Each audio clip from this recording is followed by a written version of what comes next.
They hauled my car away at 6 in the morning on a Tuesday without even asking what was under the cover. I came home from a business trip just in time to see a tow truck dragging off what they thought was a piece of junk. Standing there, arms crossed and smirking like she'd just saved the neighborhood from an eyesore, was the HOA president. Curtains shifted in every window, neighbors peeking out, treating this like primetime television. Gravel crunched beneath my shoes as I stepped onto my now empty driveway, diesel fumes mixing with manicured flowerbeds and the stench of arrogance. They thought they knew what I was hiding. They couldn't have been more wrong. About the car, about me, and especially about who really held the upper hand. What would you do if your neighbors made those assumptions about you? Drop a comment below. Where are you tuning in from? Ever crossed paths with an HOA from hell? Let me rewind. My name's Marcus, I'm 48, and 6 months ago I was crawling out of the ugliest divorce imaginable. 20 years gone, my ex-wife walking away with the McMansion, half my retirement, and custody of 2 teenagers who could barely look me in the eye. Starting over in your late 40s isn't glamorous. I needed something smaller, something that felt like mine instead of a shrine to failure. That's how I ended up at Willowbrook Estates. 847 homes ranging from $800,000 to $2.3 million. The kind of place where everyone drives German sedans and the lawns look like golf courses. The air smells like fresh mulch, leaf blowers hum in the distance, and little designer dogs bark like alarms. What sold me? The 3-car garage. See, I had something to protect. My Uncle Raymond had passed the year before and left me his pride and joy, a 1967 Ferrari 275 GTB. On the surface, it looked rough, dull paint, tired interior, but beneath that top sat a numbers-matching classic with perfect records stretching back decades. Uncle Raymond was eccentric, always telling me, real value hides in plain sight. People see what they expect, not what's really there. Turns out, he left behind more than just a car. For now, I just kept it covered in a plain grey top, safe until I could get it restored. Nothing suspicious. That's when Diane Blackwell appeared. Picture the stereotypical HOA president, BMW X7, expensive workout gear that never sees sweat, and a razor-edged smile. 52, married to Craig the farmer rep, 2 private school kids. She'd ruled as HOA president for 3 straight terms, clinging to power the way some people cling to old trophies. Day 3 in my new house. There's a knock. Diane, all saccharine smiles. Welcome to Willowbrook. Just wondering about that vehicle in your driveway. I explained, it was a classic car, just covered temporarily.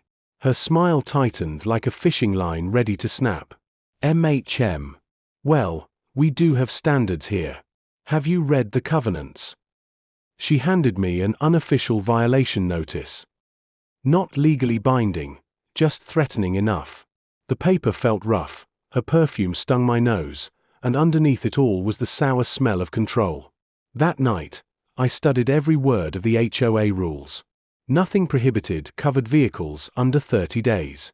She was testing me. Fishing for weakness. When I didn't flinch, she tried a new angle. By the end of the week, she'd started a neighborhood group chat blasting the new guy who thinks rules don't apply. Suddenly conversations died when I walked past. Mailbox small talk froze into silence. Whispers filled the air until I approached, then stopped cold. I realized this wasn't about a top or a car. This was Diane asserting dominance over an outsider. What I didn't know. Uncle Raymond's inheritance went far beyond the Ferrari. And Diane's little power game was about to backfire in ways she couldn't imagine. 2 weeks later, a certified letter showed up. Emergency HOA board meeting. 48 hours notice. Location: Diane's house. A rookie mistake. Neutral ground exists for a reason. She wanted me in her territory, betting I'd fold under pressure. That night, I pulled up to her cookie-cutter colonial. Vanilla candle fumes wafted from the porch, so strong it was like she was hiding something rotten. Craig answered the door, beer already in hand at 7 p.m. inside. Diane had staged her kitchen like a courtroom. 4 board members lined up behind the island like judges. One lonely chair sat waiting for me. The click of my shoes echoed on her granite as I took my seat. Craig lingered in the background, hovering like he was rehearsing his role as the supportive husband. Diane slid a manila folder across her granite counter as if she were unveiling top-secret files. "We've received multiple complaints about your situation," she announced, opening it with dramatic flair. Inside, Ring doorbell screenshots, neighbor emails, and a flimsy property value study she'd probably printed 10 minutes earlier. Property values are at risk. Children are asking uncomfortable questions. We have standards in Willowbrook. I had to admire her nerve. She'd turned my Ferrari into a public menace. But bullies always assume their targets are as unprepared as the last. I reached into my briefcase and pulled out my own folder, every page of the HOA covenants, highlighted, tabbed, and cross-referenced. The smack of paper on granite cut through her vanilla candle haze. "Show me the specific violation, Diane." She blinked. The board members shifted in their seats like students caught without homework. "It's about community standards," she tried. "I understand standards," I said, flipping pages. Section 4.27, covered vehicles allowed up to 30 days. Section 6.1.3, written notice required before any violation proceedings. Where's mine? Here's the truth most homeowners don't know. HOA boards have to follow exact procedures, and most don't. People lose fights because they never read the covenants they signed. Janet, one of the quieter board members, finally spoke up. "Maybe we should table this pending legal review." Diane's face cycled through 5 shades of crimson. Her intimidation stunt had just turned into a civics lesson, and she wasn't the teacher. "Fine. Tabled." I gathered my folder, thanked them, and left. Victory, right? Wrong. The next morning, 3 piles of dog waste appeared on my lawn. An anonymous note in my mailbox read, "Trashy car for trashy people." 18 months of neighborhood dogs, and suddenly this? Please. The real escalation came that afternoon. I spotted Diane showing a home 2 streets over. Harmless realtor stuff, until I caught her pitch. "Lovely area, but we do have some unfortunate new residents affecting the aesthetic." That's when it clicked. This wasn't about HOA compliance. It was about her business. Diane had a racket going, pressure out undesirables, sell their homes, and cash the commission checks. My resistance wasn't just defiance. It was bad for her bottom line. So I did the obvious, installed a full security system. Cameras on every corner, motion alerts, cloud backups. Because something told me Diane's next move would be worth recording. While setting it up, my thoughts drifted to Uncle Raymond. He was always 3 steps ahead. What if he had anticipated something like this? What if that Ferrari wasn't the only thing he left me? That evening, I dug deeper into his files. Buried in a folder labeled Willowbrook Development, 1987, I found something that made me drop into my chair. Raymond hadn't just been a car guy. He'd been knee-deep in real estate. Far deeper than I'd ever realized. And suddenly it hit me. Diane had picked a fight with the wrong man. But she wasn't slowing down. Within 48 hours, she switched tactics to psychological warfare. A neighborhood safety meeting was organized. Everyone invited, except me. I only knew about it because my cameras caught neighbors trudging past my house with matching flyers, footsteps on my gravel sounding like judgment. By morning, a petition was circulating, "Clarify vehicle standards." 23 signatures by noon. Craig suddenly turned chatty, casually warning neighbors during dog walks that unclear rules could hurt property values. Garage doors slammed shut whenever I drove by. Suburban theatrics at their finest. Then came Diane's masterstroke. An informal chat at my curb, this time with legal muscle, her brother-in-law, Brandon. Supposedly a lawyer. More like a strip mall hustler in a suit that fit like a potato sack. He carried a duct-taped briefcase and practiced his serious face in my car's reflection. "Marcus," Diane cooed, feigning concern. "We need to discuss liability issues your vehicle creates." Brandon cleared his throat like he was about to recite the Gettysburg Address. "Residents have safety concerns about unknown contents. Insurance implications could impact the community. You have 72 hours to remove the cover or face legal action." He held out an official document that looked straight off a Google template. Most people don't realize anyone can throw around legal-sounding threats, but actual authority requires board approval in writing. Without it, it's just paper. So I did what any ex-tech exec would do: research. Brandon Kowalski, Esquire. Specialties: DUI defense and cut-rate real estate closings. 2.5 stars online, with reviews whining about missed court dates. More importantly, I checked with the real HOA attorney listed in my purchase paperwork. Turns out Brandon had no authorization whatsoever. His legal opinion was worth exactly what I'd paid: nothing. By Friday evening, I was back on Diane's doorstep, this time with my actual lawyer on speakerphone. The doorbell felt different under my finger this time. I wasn't the one being cornered anymore. "Diane, we need to talk about Brandon's little law practice problem." She opened the door with her rehearsed smile, but I caught the flicker of panic behind her eyes, like a dying light bulb. "I don't understand what you..." "Your brother-in-law has been playing lawyer without authorization. Here's Maria Gonzalez, our actual HOA counsel." Maria's voice crackled through my speakerphone. "Ms. Blackwell, legal representation requires explicit board authorization through my firm. Mr. Kowalski has no authority to issue demands or threats." Watching Diane's composure crack was like watching a building collapse in slow motion. Craig appeared behind her, nervously jingling his keys. Through their open door, I spotted something on the counter: foreclosure notices. And suddenly, it all clicked. This wasn't about community standards. Diane was drowning. Her HOA president's stipend was probably the only steady income they had left. My refusal wasn't just defiance, it was a threat to her survival. "This is harassment," she sputtered, pivoting to victim mode. "You're trying to destroy our community." "No, I'm protecting it from fake legal threats. I expect a written apology for this harassment by Sunday, or it goes to the State Bar Ethics Board." Her door slammed shut. Not anger, that was desperation.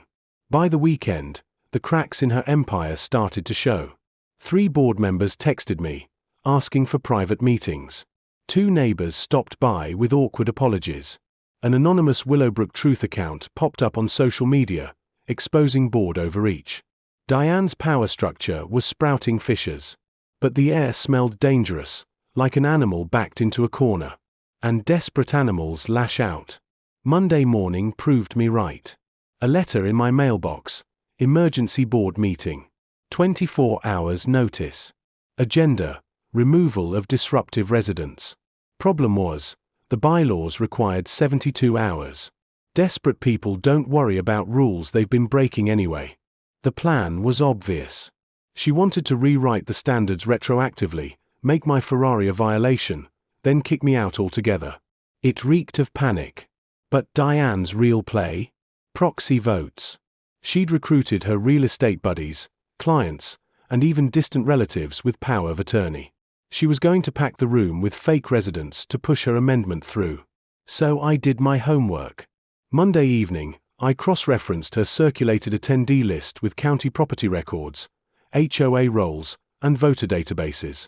Every page I flipped through felt like evidence building in my hands. And it was. Meeting night arrived with the charm of a public execution. Diane had reserved the community center, filling it with her ringers. She claimed 67% attendance, except only 34% were actual Willowbrook residents. She stood at the front like she was accepting an Oscar, complete with PowerPoint slides. "All vehicles must remain visible and identifiable at all times," she announced. "Daily fines of $50 for non-compliance, effective immediately." Her laser pointer tapped against the projection screen, grating like nails on a chalkboard.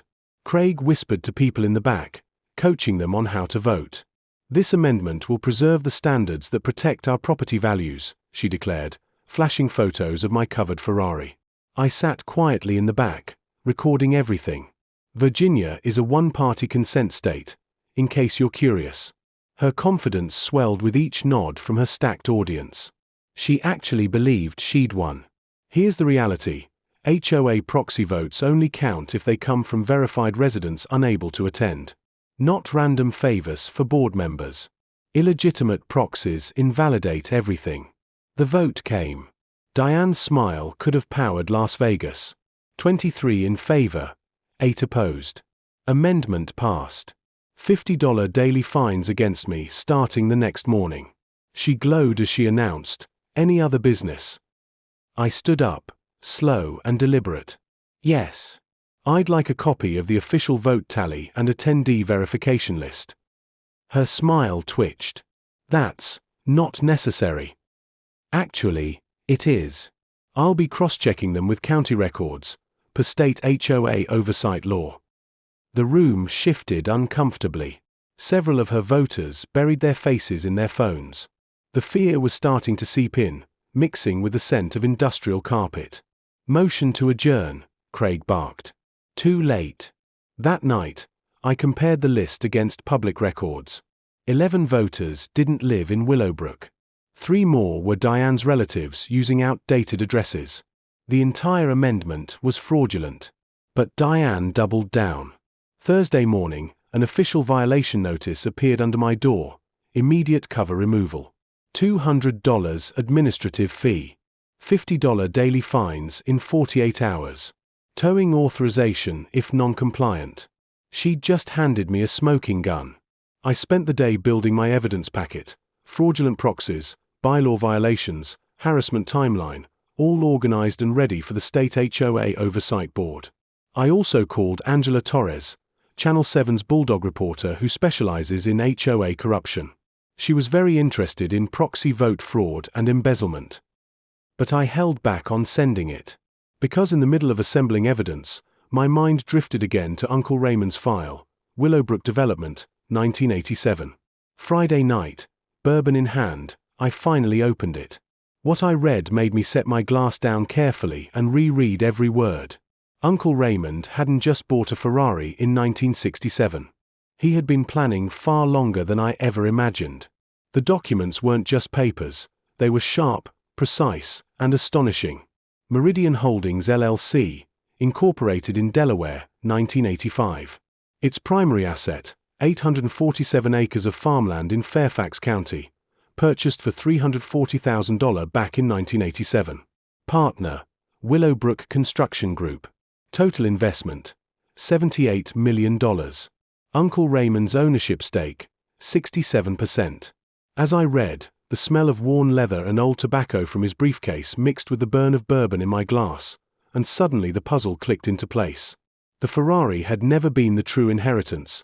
It was bait, a lure to push me deeper. Cross-checking the corporate filings with my own property deed revealed something that nearly made me drop the papers. Every single homeowner in Willowbrook Estates, including Diane Blackwell, was technically my tenant.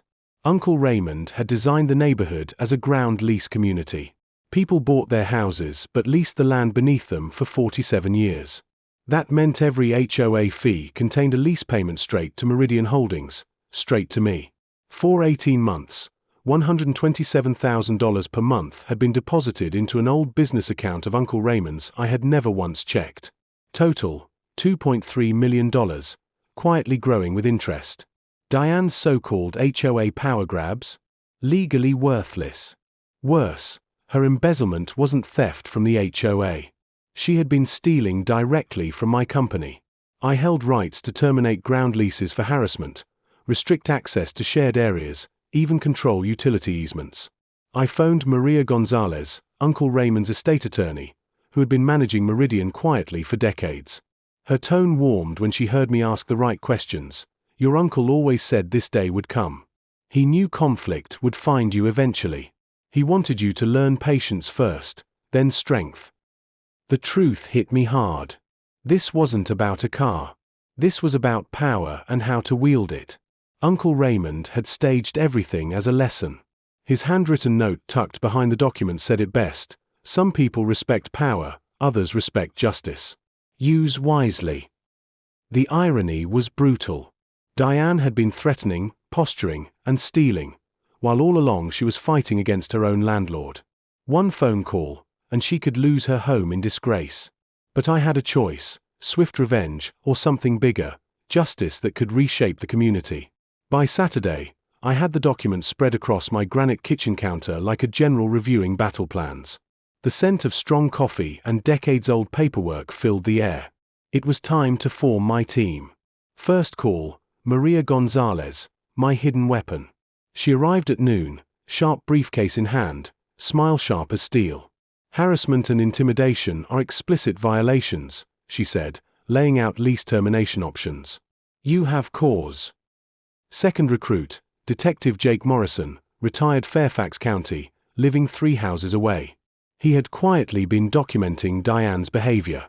Pulling out a notebook filled with timestamps, photos, and witness accounts, he said, "She's building a textbook stalking case against herself." Third ally, Sarah Chen, forensic accountant and my old colleague. She showed up with her laptop and that dangerous smile. HOA embezzlement is my playground. Give me 24 hours with the records. By Sunday evening, my kitchen table became a war room. Sarah revealed spreadsheets that exposed Diane's theft, nearly $94,000 siphoned through fake consulting, contractor kickbacks, and bloated fees. Jake laid out escalating harassment evidence, verbal abuse, property damage, false legal threats. Maria tapped her pen on the lease violations. With this, we can bypass the 30-day notice. Immediate action is possible. Then came the kicker. Tommy Reeves, classic car appraiser, confirmed the Ferrari's authenticity. ASA certified. 40 years in the field. Value? $2.1 million. Uncle had preserved a masterpiece under dusty top, letting everyone, including Diane, assume it was worthless. The psychological trap was perfect. She had tried to erase what she thought was junk, never realizing she was fighting against a symbol of legacy worth more than most homes in the county. From here, we mapped the full strategy. Phase 1, unveil the Ferrari the next time Diane struck. Phase 2, present the financial fraud to the board. Phase 3, reveal land ownership at a community meeting. Phase 4, call in the media if she refused to back down. Jake installed new surveillance, cameras, body-worn recorders, encrypted backups. Neighbors began sharing their own stories of Diane's bullying. Sarah broke down my leverage. I owned the land, utilities, common spaces, infrastructure. In truth, I controlled the heartbeat of Willowbrook. Tommy delivered the final detail, complete Ferrari restoration records, original paint codes, matching engine, museum quality condition. Your uncle never let this car go, he said. Maria suggested timing the media release. HOA president caught embezzling while harassing the property owner? That's primetime gold. We drilled responses, rehearsed calm delivery, anticipated Diane's counterattacks. Piece by piece, the plan crystallized. By Sunday night, I held not just evidence but authority. Uncle's lesson was complete. Patience first, power after. Maria drafted lease violation notices. Jake handled surveillance. Sarah prepared the financial presentations. Tommy planned the Ferrari authentication reveal. The shuffle of papers felt less like busywork and more like destiny forming in real time. Uncle Raymond hadn't just left me wealth, he'd left me the tools to deliver a lesson in respect, justice, and consequences. Phase 1 would launch with Diane's next blunder. And knowing her, it wouldn't take long. Sure enough, at 5:47 a.m. Tuesday, desperation hit peak stupidity. I woke to the rumble of a diesel engine and the hydraulic whine of a tow truck reversing into my driveway. From my bedroom window, I spotted Diane orchestrating the scene like some suburban Napoleon. Craig was filming for evidence. The tow operator, a burly guy who looked like he'd seen every kind of car drama, approached my covered Ferrari with caution. I slipped on my robe, grabbed a coffee mug, and stepped outside as if I were just fetching the morning paper. Jake was already on his porch, camera in hand, retired cop instincts sharp. "Morning, folks," I called cheerfully. "Lovely day for Grand Theft Auto." The operator froze.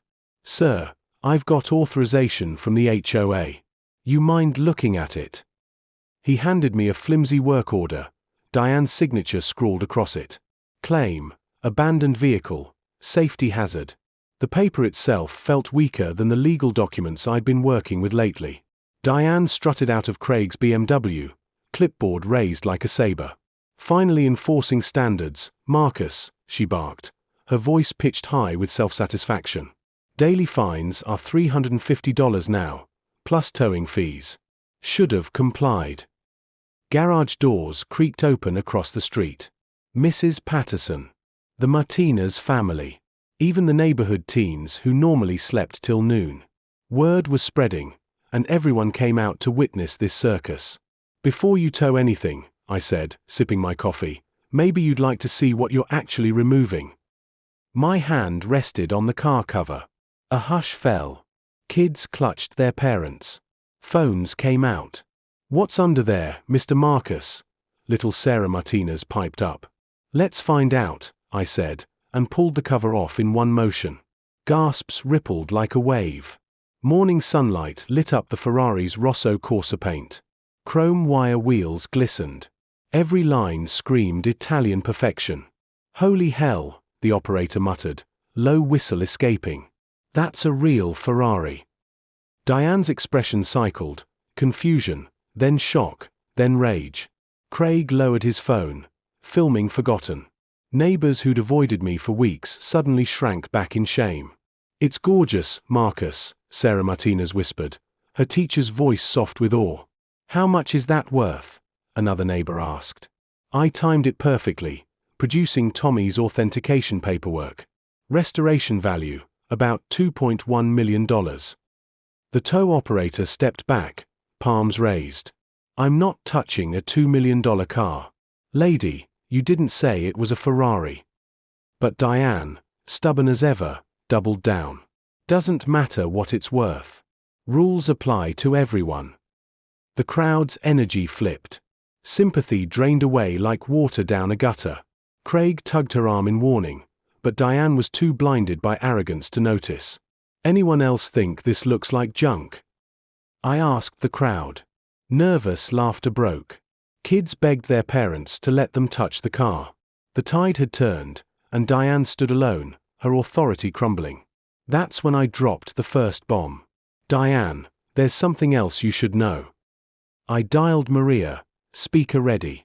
You've been trying to tow your landlord's car. The silence was delicious.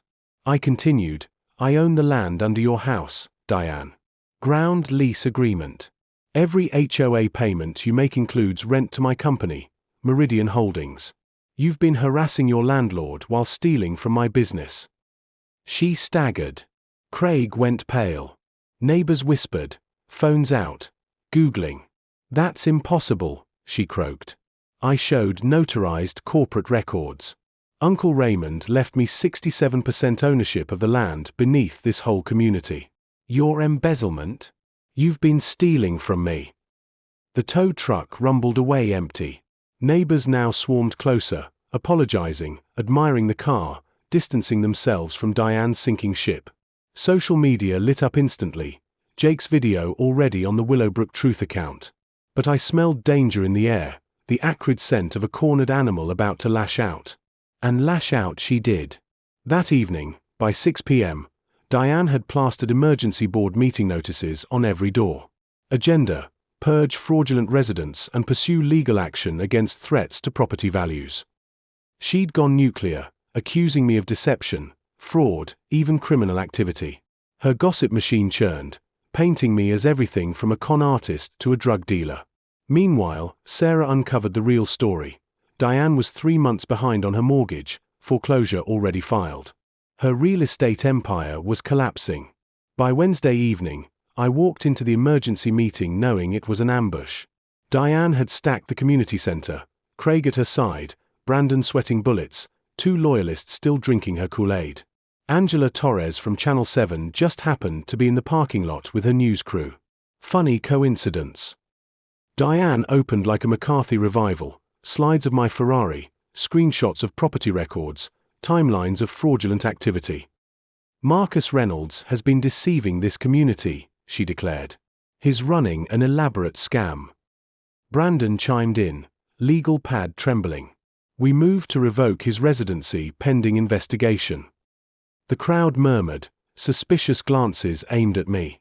Mob mentality rising. Any resident committing fraud forfeits the right to stay here, Diane thundered. We vote tonight to remove him. I stood slowly, metal chair screeching like chalk on slate. Diane, I said calmly, before you call the police on your own landlord, maybe you should see the complete financial records. Maria opens her briefcase with deliberate care, pulling out Sarah's forensic analysis. The rustling of official documents slices through the tense silence like a blade. Ladies and gentlemen, I address the crowd, I'd like to present proof of systematic embezzlement by your HOA president. The projector shifts, Sarah's spreadsheets replacing Diane's propaganda. The evidence is clear: fake consulting payments, inflated maintenance contracts, kickback deals, all backed by bank records and corporate filings. $94,000 stolen in just 2 years. I continue, from Meridian Holdings, the company that owns 67% of the land your homes sit on. A visible ripple of shock moves through the room. Diane's face cycles through shades of pale as her credibility collapses under the weight of hard numbers. Then Brandon makes his fatal error. This is fabricated. Marcus Reynolds doesn't own anything here. Maria rises with calm authority. Maria Gonzalez, estate attorney for Meridian Holdings LLC. Here are certified copies of corporate ownership documents, ground lease agreements, and state filings. The shuffle of papers being passed around fills the air. Neighbors compare them to their own deeds, murmuring about lease payments they never fully understood. The horrible truth dawns: they've been watching their own landlord harassed for months. Motion for no confidence in the current president, calls Janet from the board. Seconded, comes from 3 voices at once. Craig drags Diane toward the exit as Channel 7 cameras capture every second of her unraveling. "This isn't over," she shrieks. "I'll sue everyone." The door slams, but the damage is permanent. The board votes, 51 in favor of Diane's removal, Craig abstaining since he's already in the parking lot. What followed was swift: an emergency election, a community vote to reimburse stolen funds, and state investigators looking into Diane's real estate license thanks to media coverage. But in that moment, I could sense something greater: the sweet smell of justice. 3 weeks later, the healing meeting arrives, complete with small-town fanfare. I pull up to the community center in the Ferrari, now a local celebrity. The roar of the V12 draws children to the windows. Angela Torres and her Channel 7 crew return for the follow-up. Inside, the packed room buzzes with coffee, nervous anticipation, and a rare sense of democracy in action. Diane is absent. Her house now flaunts a bright red for sale sign, might as well say foreclosure. Craig keeps to the shadows, likely practicing an "I was just following orders" defense for his divorce attorney. Sarah Martinez, our new president and trusted kindergarten teacher, opens the meeting with a wooden gavel that sounds like justice itself. "First order of business," she declares, "transparent governance to prevent future abuse." Jake Morrison takes his oath as security liaison, his retired detective badge restoring instant credibility. The contrast with Diane's corrupt reign couldn't be starker. When Sarah calls me forward, the worn wood of the podium feels nothing like Diane's kitchen counter interrogations. This is voluntary, respectful, collaborative. 3 weeks ago, I begin, we learned dangerous assumptions can blind us. But my Uncle Raymond left me more than a car and land. He left a lesson about patience, about seeing people's true character before judgment. Faces that once glared with suspicion now glow with apology and hope. Today, I announce, we create the Raymond Chen Memorial Fund. Pages shuffle as attendees check the agenda. This wasn't listed. $2.3 million in accumulated ground lease funds will provide annual scholarships for local high school graduates studying engineering and business. Applause swells into a standing ovation. Angela Torres motions for her cameraman to capture the moment. The first $50,000 award goes to Jake Morrison's granddaughter at Virginia Tech. Tears stream down Jake's face as the community cheers. But I'm not finished. Additionally, we're launching a community improvement fund, new playgrounds, organic gardens for food banks, and an annual classic car show to support local charities. More applause.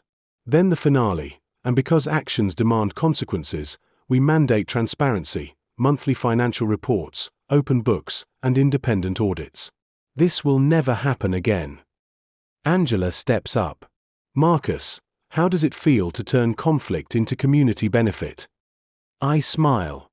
My uncle always said, real wealth isn't what you own, it's knowing who you can trust. And today, this community proved it's worthy of that trust. Outside, the Ferrari gleams as a new symbol, not of conflict, but transformation. Kids line up to sit in it while parents swap HOA horror stories. Ironically, Diane's harassment sparked reforms now being studied across the region. As neighbors approach to share their silenced experiences of intimidation, a wave of relief spreads. Harassment patterns are finally exposed and ended. Children laugh during Ferrari revs, barbecue smoke mingles with hugs and handshakes. Justice and healing intertwine, exactly what Uncle Raymond would have wanted. 6 months later, Virginia Living features Willowbrook Estates on its cover as a model HOA. Property values rise 12%, satisfaction soars, and my Ferrari tours charity car shows. The Raymond Chen Memorial Fund grants its first scholarships, 5 in total, with Jake's granddaughter leading proudly at Virginia Tech. At her graduation, as she accepts the award, I feel Uncle Raymond's presence in the scent of flowers and fresh beginnings. The community garden thrives, residents feeding the food bank, children learning where food truly comes from. A legacy of conflict transformed into growth, unity, and hope. Neighbors are collaborating instead of competing. The sound of children laughing while picking tomatoes has replaced the whispered gossip and slamming garage doors from Diane's reign. Speaking of Diane, she relocated to North Carolina, where real estate licensing requirements are apparently more forgiving. Craig's marriage barely survived, and he eventually found steady work in medical device sales. Occasionally, anonymous donations appear in the scholarship fund. I have my suspicions about the source. Redemption comes in many forms. My personal life found its rhythm too. Sarah Martinez and I began dating after the dust settled. Nothing rushed, just 2 adults discovering they genuinely enjoy each other's company during community planning meetings. The kids approve, which matters more than I expected. The Ferrari restoration reached museum quality standards, now valued at $2.4 million according to Tommy's latest appraisal. But its real value is symbolic, the transformation from hidden treasure to community centerpiece, exactly as Uncle Raymond planned. Here's the final knowledge nugget: always research property ownership history before buying into HOA communities. You might uncover unexpected rights, responsibilities, or opportunities to effect positive change. The ripple effects keep expanding. Angela Torres won a regional Emmy for her investigative series on HOA abuse, and our story became a case study in journalism schools for uncovering human interest angles in local politics. 3 other communities have reached out for consultation on similar HOA disputes, proving HOA tyranny is more common than anyone admits. Maria's law firm now specializes in ground lease and property rights disputes, helping other landowners discover forgotten assets and authority. Jake launched a security consulting business for residential associations. Sarah expanded her accounting practice into HOA financial auditing. Everyone found purpose in the aftermath. The broader social impact exceeded my wildest expectations. Our annual classic car show draws hundreds of visitors, raising over $75,000 last year for homeless services and food banks. The community festival now brings together 5 neighboring developments, building bridges across traditional suburban boundaries. But the most satisfying change is ongoing: monthly HOA meetings where residents actually participate, transparent financial reporting, collaborative decision-making, and a genuine community spirit. We transformed from Diane's dictatorship into a functional democracy, proving small-scale governance works when fairness outweighs power. The personal healing surprised me most. My relationship with my teenagers improved dramatically once they saw me standing up for principles instead of just complaining. They split time between both houses now, and my ex-wife grudgingly admits I've grown through this experience. Uncle Raymond's wisdom, patience over reaction, preparation over emotion, justice over revenge, has fully integrated into my daily life. His letter found in the Ferrari's glove compartment said it perfectly: real victory improves everyone's situation. The sensory conclusion feels right. Ferrari purring as I drive to speaking engagements, fresh flowers blooming in our community garden, smooth leather under my hands as I navigate toward new adventures. The rearview mirror shows grateful neighbors waving goodbye, while forward momentum carries more promise than backward glances. So, here's my challenge to you: What's your HOA horror story? Share it in the comments below. Your experience might help someone recognize the warning signs before things escalate. If this story helped you understand property rights or gave you hope that justice can prevail against petty tyrants, hit subscribe. We've got more David versus Goliath stories coming next week, including the woman who discovered her subdivision pool actually belonged to her grandmother's estate. Remember, knowledge is power, but patience is strategy. Sometimes the best revenge is living well and helping your community do the same. The sound of that Ferrari echoing through improved neighborhoods tells me Uncle Raymond would be proud. Another day, another HOA drama wrapped up. If this story made you shake your head or fist pump in victory, smash that like button, share your own HOA experience below, and subscribe so you never miss another battle in the BBS.